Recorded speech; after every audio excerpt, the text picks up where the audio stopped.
Hello everyone and welcome back to another tutorial for the WWE 2K25 game. In this video, I'm going to show you how to enable or disable tutorials and tips within your gameplay. So let's get started right away. First of all, open up the game on your device, and once you are inside your main menu, just scroll towards the right and then enter the gameplay settings. Within this page, if you scroll down, you will see various different options that you can enable and disable, and this includes the tutorials and tips.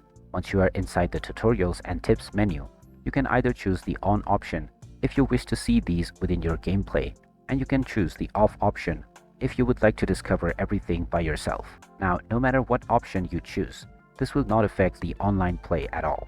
After choosing your desired option, you can press the save button or choose the save option by scrolling onto it, and now you will be taken back into the main menu and your settings have already been saved.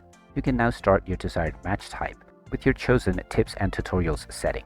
And there you have it. That is how easy it is to enable or disable tips and tutorials on the WWE 2K25 game.